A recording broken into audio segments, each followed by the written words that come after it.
BNS ಭಾರತೀಯ ನ್ಯಾಯ ಸಮಿತಿ ಅಂದರೆ ಇದರಲ್ಲಿ ಸೆಕ್ಷನ್ 8 ಏನು ಹೇಳುತ್ತೆ ಅಂತ ಅದ್ರ ಬಗ್ಗೆ ಹೇಳಕ್ಕೆ ಇಷ್ಟಪಡ್ತೀನಿ ಸ್ನೇಹಿತರೆ. ಇವತ್ತು ನೀವು ಕೇಳಿರಂಗೆ ಆಲ್ಮೋಸ್ಟ್ ಕಾನೂನು ಒಂದು ಫಿಲಮಲ್ಲಿ ಯಾವುದೋ ಒಂದು ಸ್ಟೋರಿ ಓದಿರಂಗೆ ನಿಮಗೆಲ್ಲ ಗೊತ್ತಿರಂಗೆ ಸೆಕ್ಷನ್ 7 ಅಂದರೆ ವಿಭಾಗ 8ರಲ್ಲಿ ಅಪರಾಧ ಕಾನೂನು 8ರಲ್ಲಿ ಒಂದು ದಂಡ ಜುಲ್ಮಾನೆ ಬಗ್ಗೆ ಹೇಳುತ್ತೆ ಸ್ನೇಹಿತರೆ. ಹಂಗಂದರೆ ಈಗ ಒಂದು ಕಾನೂನಲ್ಲಿ ನಡೆದಂತಹ ಒಂದು ಕೇಸ್ ಬಗ್ಗೆ ಇರ್ಬೋದು, ಯಾವುದೇ ಒಂದು ಕೇಸ್ ಬಗ್ಗೆ ಆಗಿರ್ಬೋದು, ಯಾವುದರ ದಂಡ ಅಂತ ಒಂದು ಜುಲ್ಮಾನಿನ ಪದ ಕೇಳಿದಾರಲ್ಲ, ದಂಡ ಹಾಕೋದು ಅಂತ.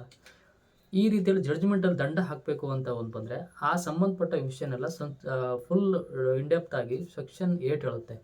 ಹೇಗೆ ಹೇಳುತ್ತಂದರೆ ಈಗ ಒಂದು ಜಡ್ಜ್ಮೆಂಟ್ ಆದಮೇಲೆ ಒಬ್ಬರಿಗೆ ಶಿಕ್ಷೆ, ಒಂದು ಅಪರಾಧ ಮಾಡಿದವನಿಗೆ ಒಂದು ಶಿಕ್ಷೆ ವಿಧಿಸ್ಬೋದು, ಅಂದರೆ ದಂಡ ಹಾಕ್ತಾರೆ. 1 ಲಕ್ಷ ದುಡ್ಡು, 2 ಲಕ್ಷ, 3 ಲಕ್ಷ, ಅವನು ಏನು ತಪ್ಪು ಮಾಡಿರ್ತಾನೆ ಅದ್ರ ಮೇಲೆ ಹಾಕಿರ್ತಾರೆ.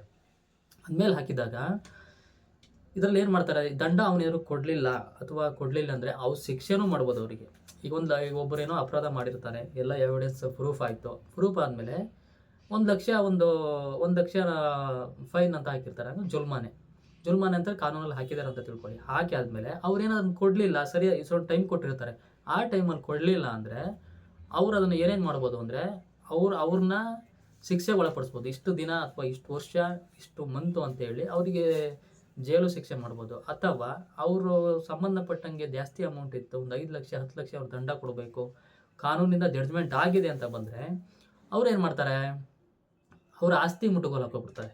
ಅಂದರೆ ಆಸ್ತಿ ಇರುತ್ತಲ್ವ, ಅವ್ರ ಆಸ್ತಿನೋ ಮನೇನೋ ಏನೋ ಇರುತ್ತಲ್ಲ, ಅದನ್ನ ಜಪ್ತಿ ಮಾಡ್ಕೊಬಿಡ್ತಾರೆ. ಕಾನೂನಲ್ಲಿ ಜಪ್ತಿ ಮಾಡ್ಕೊಂಡು ಏನು ಮಾಡ್ತಾರೆ, ಆಮೇಲೆ ಅವ್ರಿಗೆ ಏನು ಬೇಕಂದ್ರೆ ಅವ್ರು ಅದ್ರಲ್ಲಿ ತೊಗೊತಾರೆ, ಅದನ್ನ ಸೇಲರ ಮಾಡ್ತಾರೆ ಅಥವಾ ಅದು ಕಾನೂನಿಗೆ ಒಳಪಡುತ್ತೆ, ಈ ಥರ ಮಾಡ್ತಾರೆ. ಇನ್ನೊಂದು ಏನು ಮಾಡ್ತಾರೆ ಅಂದರೆ ಅವ್ರು ಏನಾದರೂ ಜಡ್ಜ್ಮೆಂಟಲ್ಲಿ ಒಂದು ಸಮುದಾಯಕ್ಕೆ ಏನಾದರೂ ಕೊಡಬೇಕು ಅಥವಾ ಏನೋ ಒಂದು ಮಾಡಬೇಕು ಅಂತ ಕೇಳಿದರೆ ಅದನ್ನೂ ಸಹ ಮಾಡ್ಬೋದು. ಸಮುದಾಯದವ್ರಿಗೆ ಇಷ್ಟು ಅಂತ ದಾನನೋ ಏನೋ ಅಂತ ಮಾಡ್ಬೋದು, ಅದು ಥರ ಇರುತ್ತೆ, ಅದು ಥರ ಮಾಡ್ಬೋದು ಅವರು. ಅದನ್ನ ಬಿಟ್ಟಿದ್ದನ್ನೆಲ್ಲ ಹೊರತುಪಡಿಸಿ ಅವ್ರೇನಾದರೂ ಅಪರಾಧ ಮಾಡಿದ ತಕ್ಕಂಗೆ ಅವ್ರು ಏನಾದರೂ ಆ ಶಿಕ್ಷೆ, ಆ ದಂಡನ ಅನ್ನೋರು ಕೊಡಲಿಲ್ಲ ಅಂತ ಬಂದರೆ ಆಲ್ಮೋಸ್ಟ್ ದುಡ್ಡೆಲ್ಲ ಕೊಟ್ಬಿಡ್ತಾರೆ. ಕೊಡ್ಲಂಗೆ ನಾಳೆ ಕೊಡ್ತೀವಿ, ನಾಡಿದ್ದು ಕೊಡ್ತೀವಿ, ಕೆಲವೊಂದು ಕಾರಣಗಳು ಕೊಡ್ತಾ ಬಂದೆ. ಯಾಕಂದರೆ ವಿರೋಧ ಅಪರಾಧಿ ಅಂದರೆ ಶಿಕ್ಷೆ ಯಾರಿಗೆ ಆಗಬೇಕಲ್ವಾ, ಅವ್ರು ತಪ್ಪು ಮಾಡಿದ್ದಾರೆ ಅಂತ ಎಲ್ಲ ಜಡ್ಜ್ಮೆಂಟ್ ಆದಮೇಲೆ ಕಾನೂನಲ್ಲಿ ಅವ್ರು ಇಷ್ಟು ದುಡ್ಡು ಕೊಡಲೇಬೇಕಂತ ಇದ್ದೇ ಇರುತ್ತೆ. ಕೊಡಲಿಲ್ಲ ಅಂತ ಬಂದರೆ ಸೇಮ್ ಅವರು ಆ್ಯಸ್ ವೆಲ್ ಆ್ಯಸ್ ಅದೇ ಥರ ಅವ್ರು ಶಿಕ್ಷೆನೂ ಮಾಡ್ಬೋದು, ಅದೆಲ್ಲ ಮಾಡ್ಬೋದು. ಹಾಗೆ ಸುಲಭಕ್ಕೇನು ಹೋಗೋಕ್ಕಾಗಲ್ಲ, ಅವರು ಶಿಕ್ಷೆನ ಅವ್ರು ಅನುಭವಿಸ್ಲೇಬೇಕು. ಶಿಕ್ಷೆ ಅನುಭವಿಸ್ಬೇಕು ಅಥವಾ ಅವ್ರು ಎಷ್ಟು ಪನಿಷ್ಮೆಂಟ್ ಇರ್ತಾರೆ, ಅಮೌಂಟು ಜುಲ್ಮಾನೆ ದಂಡ ಎಷ್ಟು ಹಾಕಿರ್ತಾರೆ ಅಷ್ಟು ಕೊಡಲೇಬೇಕು ಸ್ನೇಹಿತರೆ. ಇದು ಭಾರತೀಯ ನ್ಯಾಯ ಸಮಿತಿ ಅಪರಾಧ ಕಾನೂನಲ್ಲಿ ಸೆಕ್ಷನ್ ವಿಭಾಗ 8ರಲ್ಲಿ ಇದೆಯಲ್ಲ, ಸಂಕ್ಷಿಪ್ತವಾಗಿ ಸೆಕ್ಷನ್ 8 ಇದ್ರ ಬಗ್ಗೆ ಹೇಳುತ್ತೆ. ಏನು ರೀತಿ ದಂಡ ಹಾಕ್ತಾರೆ, ಯಾವ ರೀತಿ ಬಗ್ಗೆ ಹೇಳ್ತಾರೆ ಸ್ನೇಹಿತರೆ.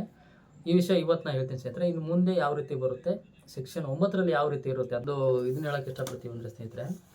ಈಗ ಏನಾದರೂ ಜುಲ್ಮಾನೆ ಅಂದರೆ ಈ ದಂಡ ಹಾಕಿದಾಗ, ಈಗ ಅವರು ಎಕ್ಸಾಂಪಲ್ ನಾನು ಕೊಡ್ತೀನಿ ನಿಮಗೆ. 5,000 ಅವ್ನು ಕೊಡಬೇಕು ಅಂತ ಬಂದರೆ 5,000 ಕೊಡಲಿಲ್ಲ ಅಂತ ತಿಳ್ಕೊಂಡ್ರೆ ಅವರಿಗೆ ಆಲ್ಮೋಸ್ಟು 2 ರಿಂದ 3 ತಿಂಗಳು ಜೈಲು ಶಿಕ್ಷೆ ಆಗುತ್ತೆ ಅವರಿಗೆ. ಅಂದರೆ ಶಿಕ್ಷೆ ಅನ್ಬೋದು ಅವ್ರು ಕೊಡಲಿಲ್ಲ ಅಂತ ಬಂದರೆ. ಮತ್ತು 2ನೇ ಪಾಯಿಂಟ್ ಏನಾಗಿ ಅಕಸ್ಮಾತ್ 10,000 ಮೇಲಿದೆ, 10,000 ಇದೆ ದಂಡ ಅವ್ರು ಕೊಡಬೇಕು ಜುಲ್ಮಾನೆ ಅಂತ ಬಂದರೆ ಆಲ್ಮೋಸ್ಟ್ ಅವ್ರಿಗೆ ಶಿಕ್ಷೆ 4 ರಿಂದ 5 ತಿಂಗಳು ಸ್ನೇಹಿತರೆ. 4 ರಿಂದ 5 ತಿಂಗಳು ಅವರಿಗೆ ಶಿಕ್ಷೆ ವಿಧಿಸ್ಬೋದು. ಅಕಸ್ಮಾತ್ ಅವ್ರು ಕೊಡಲಿಲ್ಲ, ಯಾವುದೇ ಒಂದು ಪ್ರಕರಣಗಳಲ್ಲಿ ಕೊಡಲಿಲ್ಲ ಅಂತ ಬಂದರೆ ಆಲ್ಮೋಸ್ಟು ದಂಡ ಅಂತ ಬಂದರೆ ಕೆಲವು ವರ್ಷ, ಅಂದರೆ ಅವ್ರಿಗೇನು ಶಿಕ್ಷೆ ಕೊಡ್ತೀವಿ ಅಂತ ಏನಾದರೂ ಬಂದರೆ ಶಿಕ್ಷೆ 1 ವರ್ಷ ಅಷ್ಟೇ ಇರುತ್ತೆ. 1 ವರ್ಷದ ಮೇಲೆ 2 ವರ್ಷ 3 ವರ್ಷ ಶಿಕ್ಷೆ ಇರಲ್ಲ ದಂಡಕ್ಕೆ. ಬಟ್ ಆಲ್ಮೋಸ್ಟ್ ಕೊಡ್ತಾರೆ ಎಲ್ಲರೂ. ಈ ರೀತಿ ಇದರದೊಂದು ವಿಶೇಷವಾಗಿ ಇದರದ್ದು ಹೇಳ್ಕೊಡೋಕ್ಕೆ ಇಷ್ಟಪಡ್ತೀವಿ ಸ್ನೇಹಿತರೆ.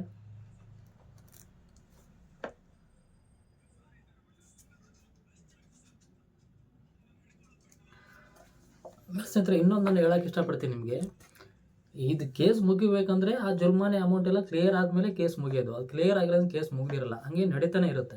ಯಾಕಂದರೆ ವಾದ ಪ್ರತಿವಾದ ಎಲ್ಲ ಆದಮೇಲೆ ಅವ್ರಿಗೆ ದಂಡ ವಿಷಯದೇ ಕಾನೂನು ಅಂತ ಹೇಳಿದ್ಮೇಲೆ ಕೊಡಲೇಬೇಕು. ಕೊಡೋವರೆಗೂ ಯಾವುದಿಲ್ಲ, ಆ ಕೇಸ್ ಇದ್ದೇ ಇರುತ್ತೆ. ಕೊಟ್ಟು ಅದು ಕ್ಲಾರಿಟಿ ಆಗಿ ಅದು ಡಿಕ್ಲರೇಷನ್ ಇನ್ನು ಮುಂದೆ ಯಾವ ರೀತಿ ಬರುತ್ತೆ, ಸೆಕ್ಷನ್ 9ರಲ್ಲಿ ಯಾವ ರೀತಿ ಇರುತ್ತೆ ಅಂತ ನೆಕ್ಸ್ಟ್ ವೀಡಿಯೋದಲ್ಲಿ ನಾನು ಹೇಳ್ಕೊಡ್ತೀನಿ ಸ್ನೇಹಿತರೆ. ಧನ್ಯವಾದಗಳು.